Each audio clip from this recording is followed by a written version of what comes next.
Hi guys! Good morning! Bago tayo umalis, try muna natin tong siopaw na binili ni Mama sa Binondo. Ayun, kung napanood nyo sa Team Riza, nagmukbang siya doon. So, try na natin.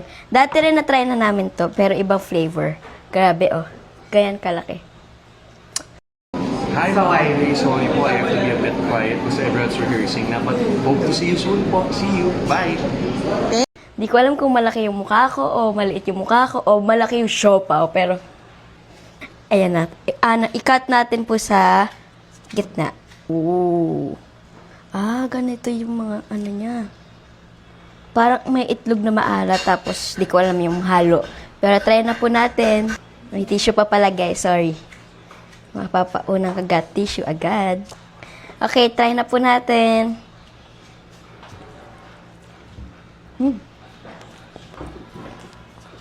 Grabe, ang kapal yung ganito, oh. Lagyan natin yung...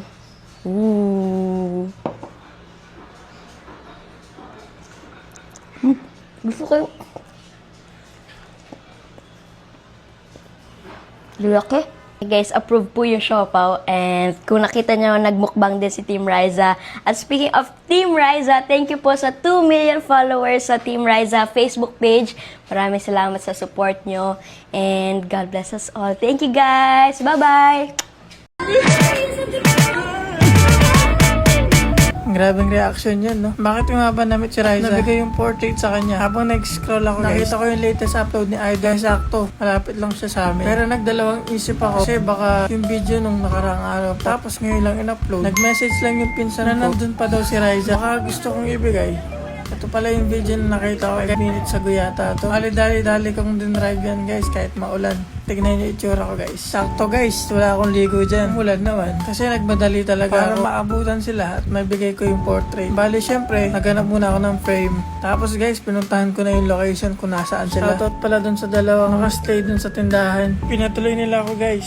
Tapos guys, sa puntong ito guys, since kakabili ko lang nung ilagay ko muna yung portrait na ginawa natin dyan. Kasi guys, sa puntong ito, nasa taas pa si na Riza. Hinihintay ko na lang silang bumaba. Hindi nga ako mapakali dito guys. Naghanap muna ako ng uupuan ko. Tapos pakit-kit. Tapos setup lang tayo ng camera. Naghintay yata ako dyan guys, 1 oras may. Pero sulit naman guys. Nabigay naman natin yung portrait. Ay, napainom pa ng tuloy sa sobrang kaba.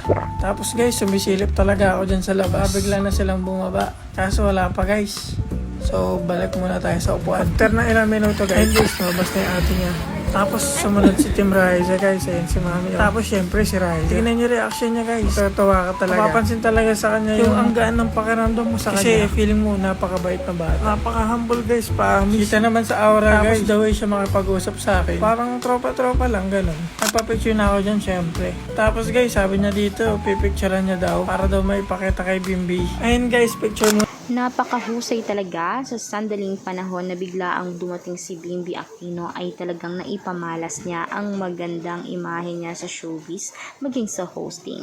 Marami pa tayong clips na ipapakita mga kanetasen, mga ka-maybe, mga lalabs. Panoorin niyo pa ang ilang ipapakita nating mga segment or clips na talagang kinakaaliwan ng lahat.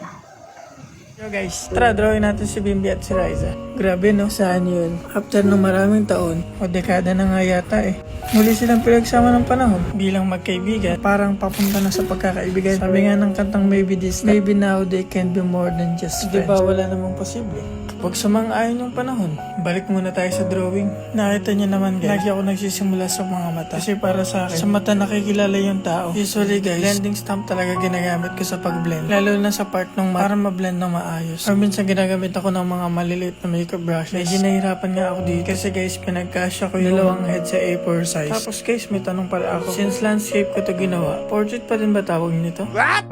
Nga pala si Bimbi na pala din na drawing natin dito. Katulad lang ng naunang ginawa ko. Sa mata ko siya inuna. Gamit ako ng charcoal pencil na soft para sa mata, para sa mga dark parts. Tapos makeup brush, blending stamp para mag-blend, and pencil eraser or kneaded eraser para sa mga highlights. Para sa skin tone naman natin, gamit ako ng graphite pencil at charcoal powder guys. Katulad nito.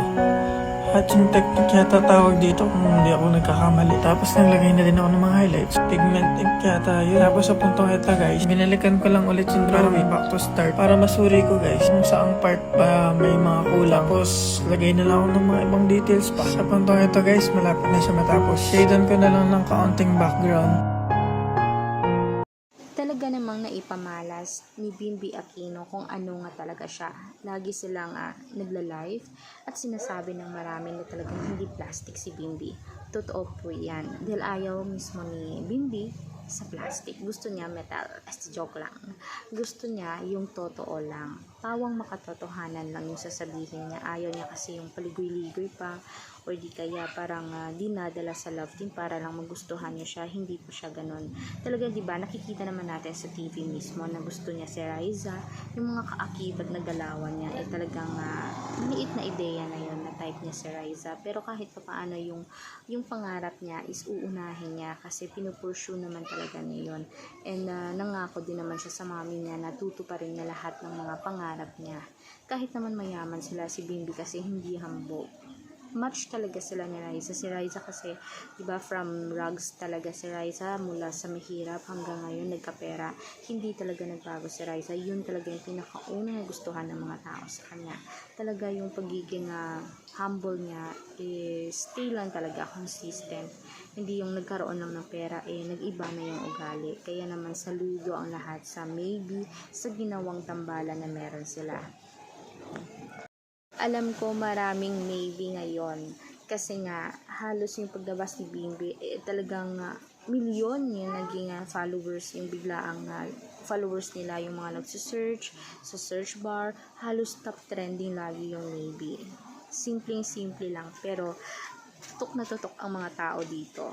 Deserve naman talaga kasi nga 'di ba si Bimby isang Aquino and inaasa kasi ng mga tao na parang iba yung magiging trato o iba yung mismong magiging ugali ni Bimby. Pero nagulat ang lahat dahil hindi pala ganun. Ang galing ng pagpapalaki mismo ni Ma'am Chris Aquino. Sobra.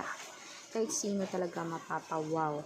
And talaga namang saludo ang lahat. Yung mga kasamahan niya sa Itbulaga, maraming nagsasabi ang charm ni Bimby. And lalong-lalo na hindi talaga nagbabago yung ugali niya on and off cam. Makulit talaga siya. Kung makulit siya sa off cam, ganun din siya on cam. Kaya nga naman nga, diba, marami yung nanonotice nun. Kung iba kasi yung ugali mo, malamang in a short time, talagang mahahalata na ng mga tao yung plastic ka ba, nagpapadala ka lang ba sa love team para makilala ka, pero hindi yung una pa lang pag-yes niya, gusto na agad siya ng mga tao, and gusto ng mga tao na talagang araw-araw dyan si Bimby, matamlay umano kasi kapag absent siya. Agree ba kayo doon? Kaya mga kamibi, patuloy niyo lang po panoorin yung ating mga videos na ina-upload. Pasensya na minsan bola po. Thank you.